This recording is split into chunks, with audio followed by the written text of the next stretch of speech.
Praise the Lord. आज हम बात करेंगे कि बाइबल के अकॉर्डिंग हमें किससे प्रार्थना करनी चाहिए। ये टॉपिक मुझे इसलिए इंपॉर्टेंट लगा क्योंकि जब भी मैं लोगों से मिलता हूं तो कोई स्वर्ग पिता जी से प्रार्थना करते हैं, कोई प्रभु यीशु मसीह जी से प्रार्थना करते हैं और कोई पवित्र आत्मा जी से प्रार्थना करते हैं। अब भले ही पिता और पुत्र और पवित्र आत्मा एक ही हैं, पर अगर आप ध्यान से बाइबल पढ़ेंगे तो पता लगता है कि तीनों के ही अलग अलग रोल्स हैं। सबसे पहले देखते हैं कि वचन के अकॉर्डिंग पवित्र आत्मा से प्रार्थना करनी चाहिए या नहीं। इसमें एक बहुत इंपॉर्टेंट पॉइंट जो आपको नोट करना चाहिए वो ये है कि पूरे बाइबल में एक भी वचन ऐसा नहीं है जहां पवित्र आत्मा से प्रार्थना करने के लिए कहा गया हो। और ये कुछ ऐसा नहीं है कि प्रभु से ये लिखना मिस हो गया, ये इसलिए है क्योंकि पवित्र आत्मा का अपना एक रोल है। आइए वचन से समझते हैं। रोमियो की पुस्तक अध्याय 8 26 से 27। इसी रीति से आत्मा भी हमारी दुर्बलता में सहायता करता है, क्योंकि हम नहीं जानते कि प्रार्थना किस रीति से करना चाहिए, परंतु आत्मा आप ही ऐसी आहें भर भर कर जो बयान से बाहर है हमारे लिए विनती करता है। और मनों का जांचने वाला जानता है कि आत्मा की मनसा क्या है, क्योंकि वह पवित्र लोगों के लिए परमेश्वर की इच्छा के अनुसार विनती करता है। तो इस वचन के अकॉर्डिंग आत्मा खुद हमारे लिए प्रार्थना करता है और 27 में लिखा है कि पवित्र आत्मा परमेश्वर की इच्छा के अनुसार प्रार्थना करता है। पवित्र आत्मा हमारा सहायक है जो प्रार्थना करने में हमारी सहायता करते हैं। लोग पवित्र आत्मा से ही प्रार्थना कर रहे हैं और फिर परेशान रहते हैं कि उनकी प्रार्थना सुनी क्यों नहीं जा रही। ऐसा नहीं है कि हर प्रार्थना ही सुनी जाती है, पर अगर हमें ये ही नहीं पता कि प्रार्थना करनी किससे है, फिर तो जो प्रार्थना पूरी होने के थोड़े बहुत चांसेस भी हैं हमने वो भी जीरो कर दिए। इसीलिए मैं हर वीडियो में एक बात हमेशा कहता हूं कि प्लीज बाइबल को पढ़ना शुरू कीजिए। जिस दिन आप पढ़ना शुरू करेंगे आपको सबसे पहली बात ये समझ आएगी कि चर्च और आपकी बाइबल दोनों बहुत अलग हैं।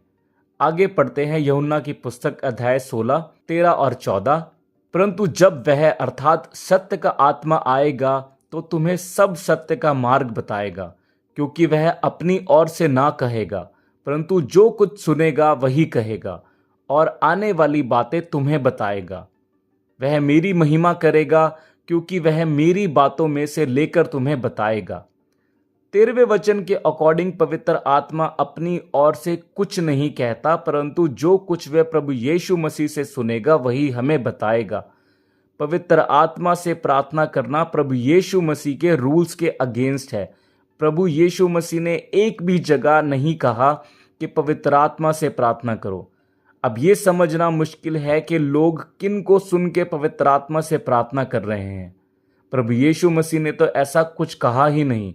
यहाँ ये समझना भी बहुत जरूरी है कि सिर्फ पवित्र आत्मा की आराधना करके आप स्वर्ग नहीं जा सकते।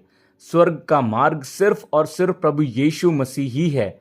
जैसा कि यूहन्ना 14:6 में लिखा है, यीशु ने उससे कहा, मार्ग और सच्चाई और जीवन मैं ही हूँ, बिना मेरे द्वारा कोई पिता के पास नहीं पहुंच सकता।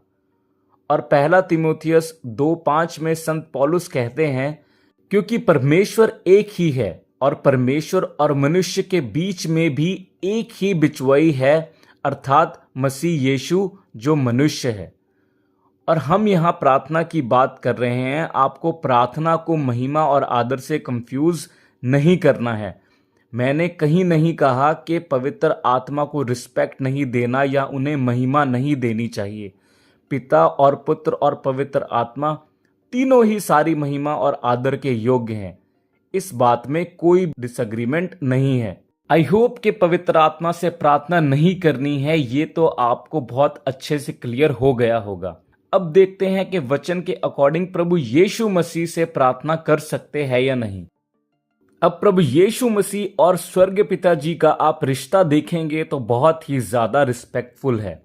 प्रभु यीशु मसीह हमेशा स्वर्ग पिता जी की ही तारीफ करते हैं और उन्हें महिमा देते हैं। और जब भी स्वर्ग पिता जी अपीयर होते हैं तो वह अपने पुत्र यीशु मसीह की ही तारीफ करते हैं।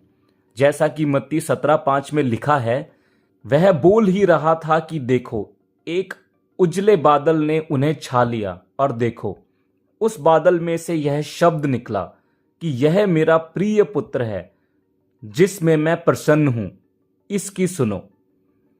और मत्ती 11:27 में प्रभु यीशु मसीह कहते हैं, मेरे पिता ने मुझे सब कुछ सौंपा है और कोई पुत्र को नहीं जानता केवल पिता, और कोई पिता को नहीं जानता केवल पुत्र, और वह जिस पर पुत्र उसे प्रकट करना चाहे। इन वचनों से साफ है कि प्रभु यीशु मसीह के पास हर चीज की फुल अथॉरिटी है। स्वर्ग पिता जी ने कहा कि मेरे प्रिय पुत्र की सुनो, और प्रभु यीशु मसीह ने भी कंफर्म किया है कि सब कुछ मेरे हाथों में है। इसके बावजूद भी आपको एक वचन ऐसा नहीं मिलेगा जहां प्रभु यीशु मसीह कह रहे हो कि अब तुम लोगों के लिए मैं ही सब कुछ हूं और सारी महिमा और आदर मुझे ही दो, क्योंकि पिता ने मुझे सारी अथॉरिटी दे दी है। परंतु हमेशा प्रभु यीशु मसीह स्वर्ग पिता जी को ही आगे रखते हैं। हालांकि प्रभु यीशु मसीह काफी हैं हमें सब कुछ देने के लिए और हमारी सारी परेशानियां दूर करने के लिए, फिर भी प्रभु यीशु मसीह ने कहा कि मेरे पिता से मांगो। इस लेवल की रिस्पेक्ट और कहीं देखने को नहीं मिल सकती। जैसा कि यूहन्ना 16:23 में लिखा है, उस दिन तुम मुझसे कुछ ना पूछोगे, मैं तुमसे सच सच कहता हूं, यदि पिता से कुछ मांगोगे तो वह मेरे नाम से तुम्हें देगा। लूका 11:13।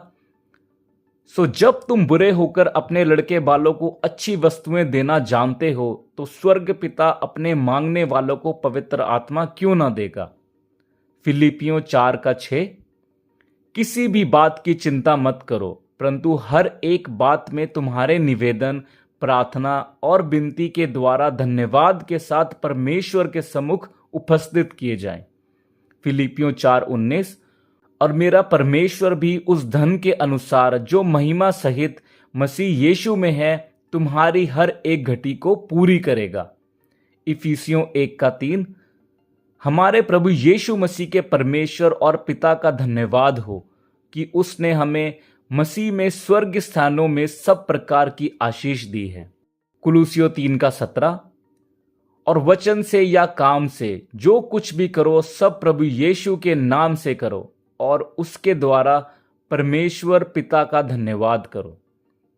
तो इन वचनों से पता लगता है कि हमें जो भी मांगना है या प्रार्थना करनी है वो सिर्फ और सिर्फ स्वर्ग पिता जी से ही करनी है, वो भी उनके पुत्र प्रभु यीशु मसीह के पवित्र नाम से। अब एक बहुत इंपॉर्टेंट बात जो मुझे लगती है कि स्वर्ग पिता जी को और प्रभु यीशु मसीह जी को सही से एड्रेस करना भी बहुत ज्यादा जरूरी है। बताना चाहूंगा कि यहां मैं थोड़ा सा खुद से ही बना के बोल रहा हूं। बाइबल में ऐसा कोई वचन नहीं है कि आपको स्वर्ग पिता जी को या प्रभु यीशु मसीह जी को कैसे एड्रेस करना है, पर अगर आपको ठीक लगे तो आप मान सकते हैं, अदरवाइज प्रभु की तरफ से ऐसी कोई भी आज्ञा नहीं है। मैंने वचन से सीखा है कि प्रभु यीशु मसीह ने स्वर्ग पिता जी को कैसे एड्रेस किया। जैसा कि मत्ती 11:25 में लिखा है, उसी समय यीशु ने कहा, हे पिता, स्वर्ग और पृथ्वी के प्रभु, मैं तेरा धन्यवाद करता हूं कि तूने इन बातों को ज्ञानियों और समझदारों से छिपा कर रखा और बालकों पर प्रकट किया है। मैं जब भी प्रार्थना करता हूं हमेशा यही कह के शुरू करता हूं, हे मेरे महान स्वर्ग पिताजी, स्वर्ग और पृथ्वी के परमेश्वर, सारी महिमा और आदर आपका ही है। इसके बाद अपनी जो भी रिक्वेस्ट है वो बोलना शुरू करता हूं और एंडिंग हमेशा यही होती है कि आपके इकलौते बेटे हमारे प्रभु यीशु मसीह जी के पवित्र नाम से यह प्रार्थना मांगता हूं। बहुत दुख लगता है जब लोगों को ये कहते सुनो कि यीशु तू मुझे चंगा कर, पिता तेरे आगे ये प्रार्थना करता हूं या तेरे बेटे यीशु के नाम से मांगता हूं। ये बात मैं सिर्फ उन लोगों के लिए कह रहा हूं जो ऐसा बोलते हैं। अगर आप उनमें से एक नहीं हैं तो praise God for that, but अगर आप उनमें से हैं तो मेरे अकॉर्डिंग आपको इस आदत को सुधारना चाहिए। बहुत ज़्यादा ज़रूरी है, क्योंकि इसमें रिस्पेक्ट तो कहीं है ही नहीं। ऐसे लग रहा है कि आप अपने दोस्त से बात कर रहे हैं। हम अपने माता पिता को तू कह के नहीं बुलाते, तो परमेश्वर को तू कैसे कह सकते हैं। यूजुअली हम गुस्सा हो जाते हैं कि उसने मुझे तू कह के बोला। हम इंसान को तू सुन के बुरा लग जा रहा है, तो हम परमेश्वर को तू कैसे बोल रहे हैं? प्रभु यीशु मसीह ने जो यूहन्ना 15:15 में कहा था कि मैंने तुम्हें मित्र कहा है, वो सिर्फ यहूदियों के लिए था। अगर आप यहूदी नहीं हैं तो आपके लिए प्रभु सिर्फ और सिर्फ प्रभु ही हैं। आप प्रभु को मित्र की तरह ट्रीट नहीं कर सकते। तो प्लीज इस आदत को सुधारिए। आज का वीडियो यहीं तक था। अगर आप इंग्लिश में सुनना या इंग्लिश में पढ़ना पसंद करते हैं तो आप यूट्यूब पे सर्च कर सकते हैं रॉबर्ट ब्रेकर। ये एक इवेंजलिस्ट हैं जो इंग्लिश में ही टीच करते हैं और डेफिनेटली ये आपको बाइबल की बहुत ज्यादा अच्छी नॉलेज दे सकते हैं।